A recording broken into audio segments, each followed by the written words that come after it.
Hello.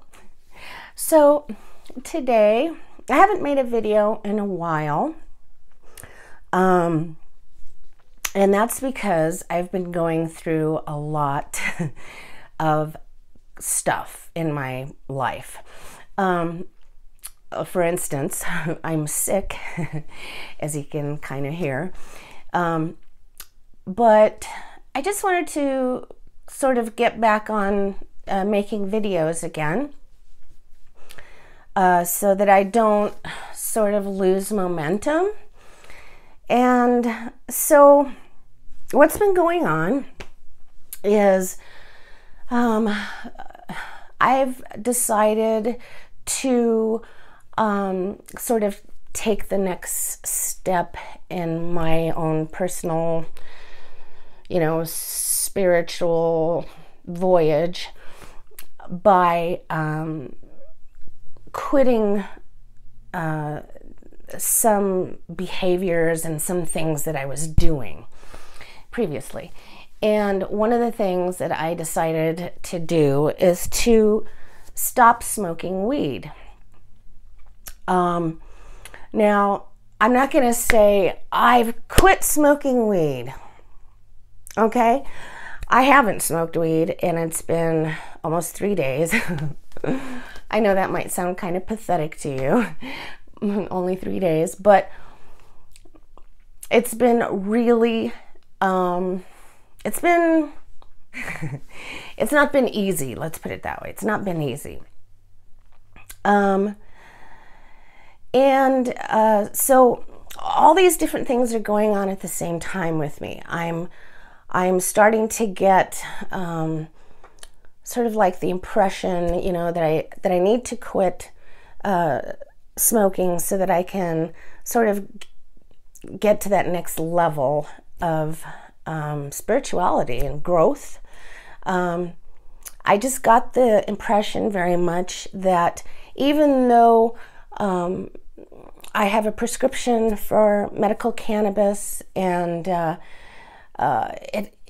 it has helped me very much, I feel like it's almost hindering me now, because so I went from using it as a medical tool to smoking it on a more sort of recreational basis.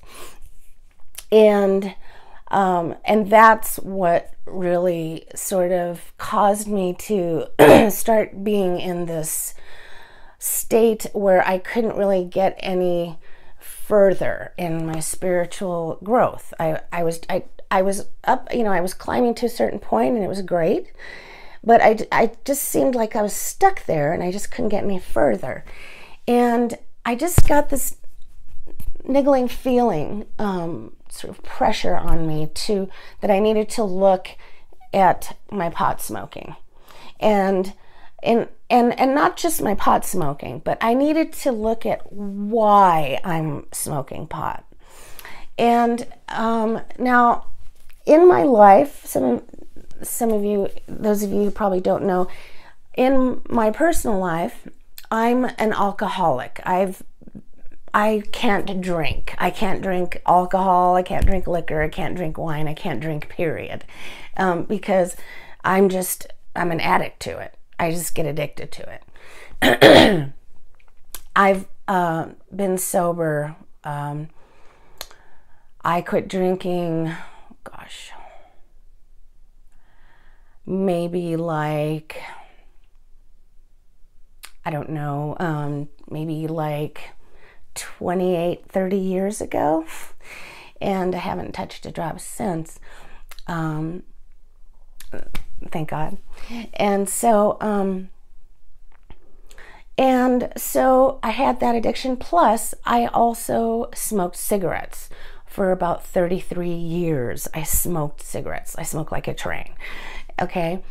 I smoked, and I just never thought that I would quit, because I didn't want to quit. I liked smoking. I really did. I enjoyed smoking. I liked everything about it. One day, I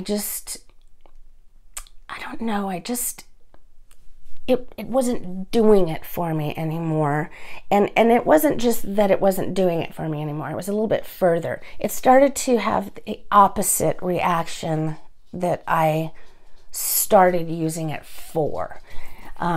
With the cigarettes, it started making me sick. So, you know, I just had this cough, and I mean, it was just, smoking had just become just something I just didn't want to be anymore. I didn't want to be that anymore. I felt like it was telling me what to do. I no longer had control. You know, cigarettes told me what to do and when to do it. It was like a ball and chain. And I didn't like that feeling, because I remembered that feeling because of being addicted to alcohol. And I knew it was a similar kind of thing. And so I knew that eventually I would have to quit. And the day came, I don't know how, but the day came. I just decided one day I wasn't going to smoke. And I didn't say, I'm going to quit smoking for the rest of my life. I didn't say that. I just said, I'm not going to smoke. For all I knew, it was just for that day I wasn't going to smoke. And at that time, I knew that I had to do it. I wanted to quit smoking with my cigarettes in the house. I knew that if I quit smoking while my cigarettes were right there in front of me 24/7, that I could quit and I would never go back to it. I knew that if I hid my cigarettes or threw them away, that I would constantly be thinking about getting more. So I figured, in my own twisted logic, that if I didn't get rid of them, I just kept them there, that my mind wouldn't panic because I didn't have them. They were still there. Do you know what I'm saying? So it was almost, I turned it almost into an aversion therapy, almost, rather than a cold turkey kind of thing. Although it was a cold turkey thing, I never smoked again. And that was 2.5 years ago. And so, of course, when I quit smoking, it was difficult. But I did it. And I'm so glad that I did it. It was one of the best things I've ever done, aside from quitting drinking. So I knew when I had come to that point with weed, because I liked it and it was working for me and it was helping me. But somewhere along the line, I began to use it as a crutch. I began to sort of like come under this mindset that I couldn't get in touch with my spiritual side unless I was using marijuana. You know what I mean? But it got to the point where I was just smoking just to smoke. I was just smoking just to keep that high. I wasn't smoking to relieve my medical issues. I was smoking to get high. And it got to the point where, I really, it just took more and more and more to get high. I developed, like a high tolerance level. It was a high tolerance level for me anyway. And so weed began to almost have the opposite effect. I stopped dreaming. I stopped being able to remember my dreams. And that was really, that was really not fun for me. And because I've always had a very vivid dream state, lucid dreaming, astral traveling, the whole nine, since I was a little tiny girl. So when I stopped dreaming or stopped remembering my dreams, I became frustrated and despondent. I never connected, though, that it was connected at all to my smoking weed. But something somehow told me, you know, why don't you try not smoking and see if that'll make a difference in your dreaming state or remembering your dreams. And these are the reasons why I decided not to smoke. And I did it the same way that I did with cigarettes so far. I kept it in the house. I didn't throw everything away. And so, like I say, it's been almost 3 days, and I'm not going to lie, it has not been easy. And here's why. I noticed that once I did that, I developed a huge cold. And, you know, I'm not taking anything for it. I'm just sort of going through it. And I am taking Zicam, which is a zinc pills that you just take. But that's all I'm taking. And what it does is it shortens the length of your cold. So I started taking that, and I was able to hold off my cold for a week or two because my husband had got a cold. And I'm like, I am not going to get this cold. So that's why I started taking the zinc tablets. And they worked for a couple of weeks. When I quit smoking pot, however, I don't know if it's just the timing of it or what, but I came down more with cold symptoms. So also what's been going on is I'm having these other physical symptoms that don't really seem to have anything to do with pot smoking or not smoking pot. And I don't know what they have to do with. But, you know, once I realized through meditation that a reason why I might not be dreaming or remembering my dream is because of marijuana. And that planted a seed in my head, and that's where the desire to quit smoking pot for a while came from. And so sleeping has been the first night, it was such a challenge I can't even describe. It was one of the worst nights sleep of my life.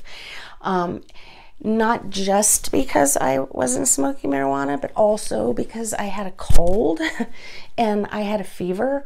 So I was getting I was just sweating and sweating and sweating and sweating and sweating. I didn't think a person could sweat so much. I went through 2 days of just sweating, okay? And I couldn't sleep. And so I just was miserable. Another thing I noticed that was happening while I was not smoking is these emotions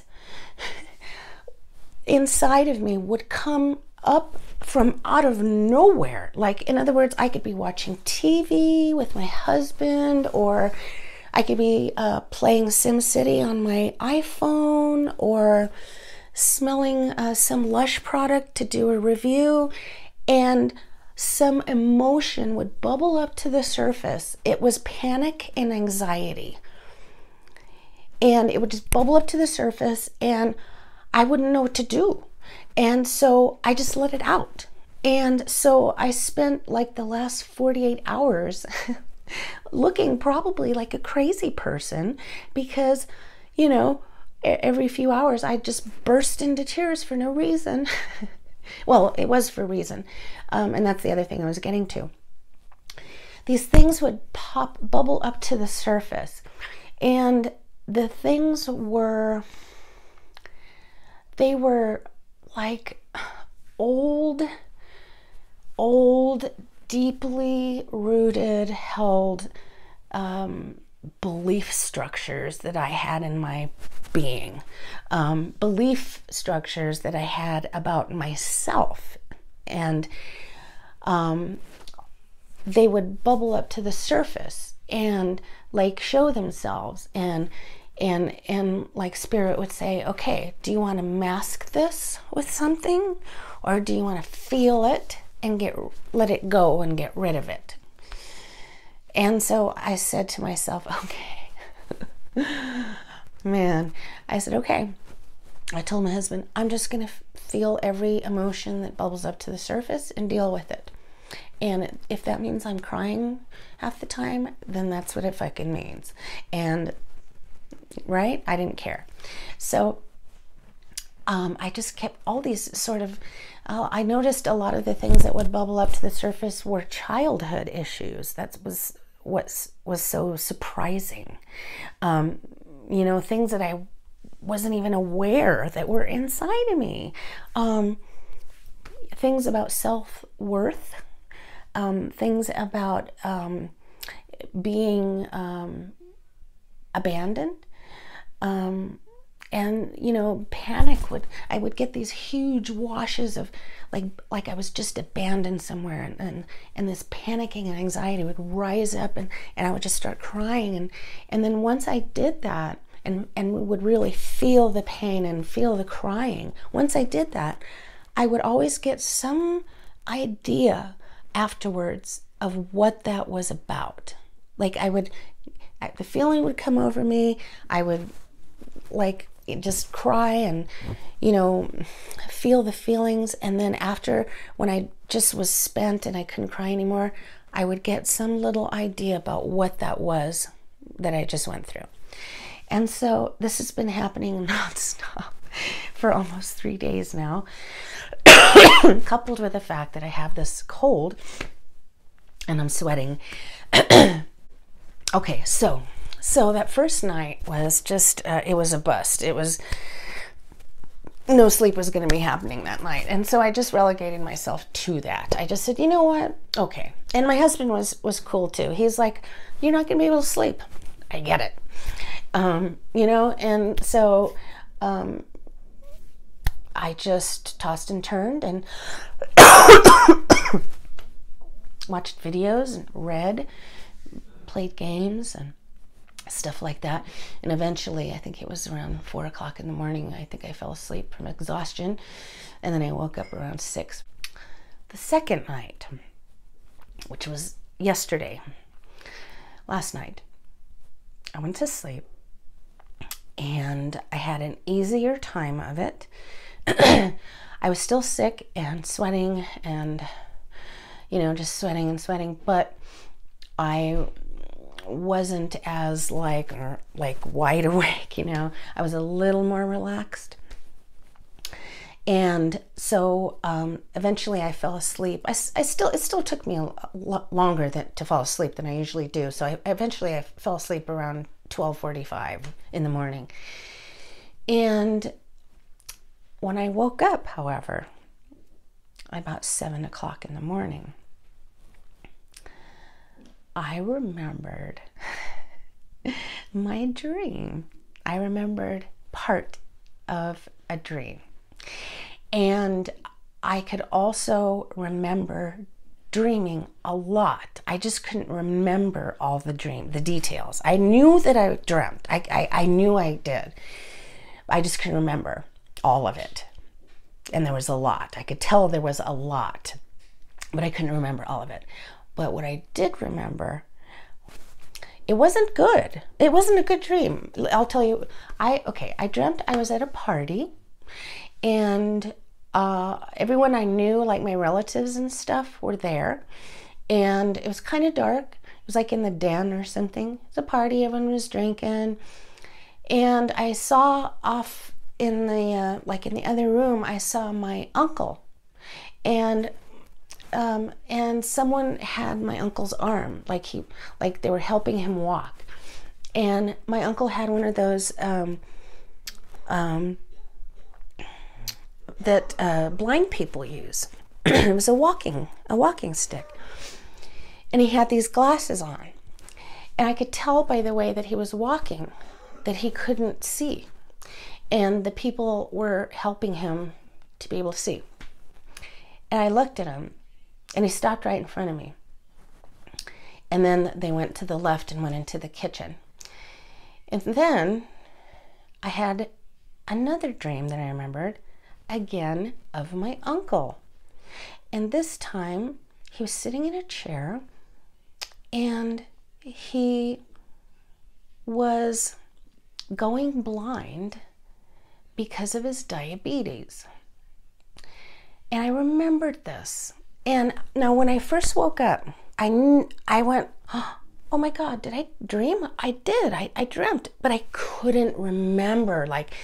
I just couldn't remember. It was going away so fast, and there was a lot of it, but the more I tried to remember, the more it went away. But I was able to hold on to those two snippets about my uncle.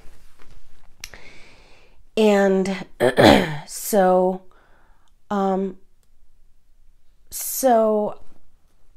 I felt worried because of my uncle.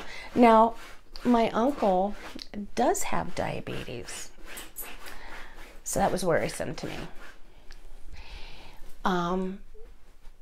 But mixed with the worry was the realization that I had just remembered my dream, and I have not remembered a dream in about more than 10 years.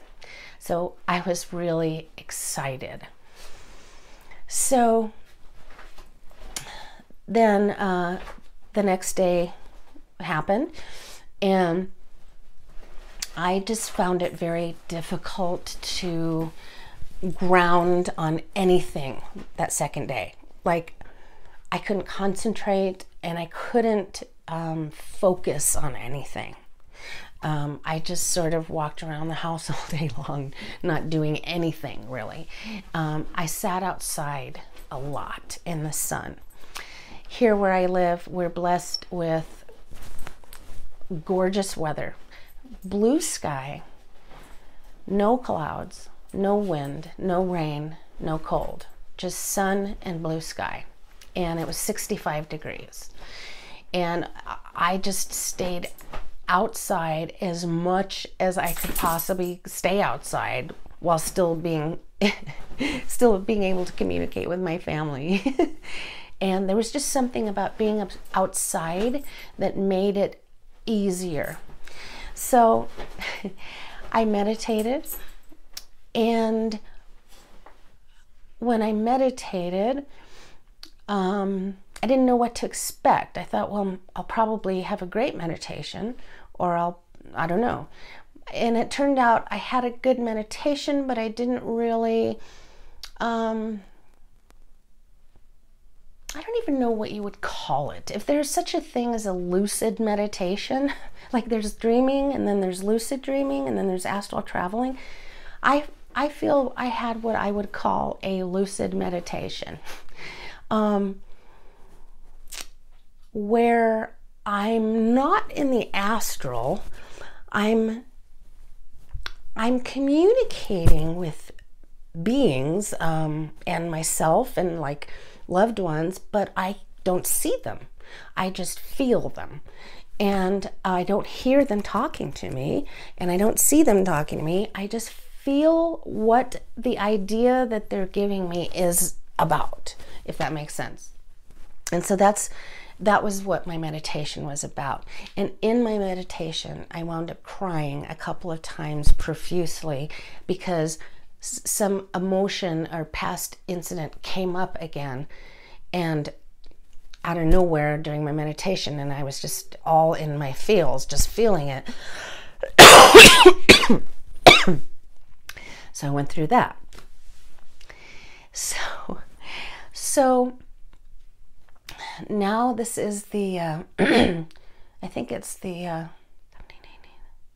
second day, the third day, I don't even know, 2.5 days. And I'm just now barely starting to feel a little bit better.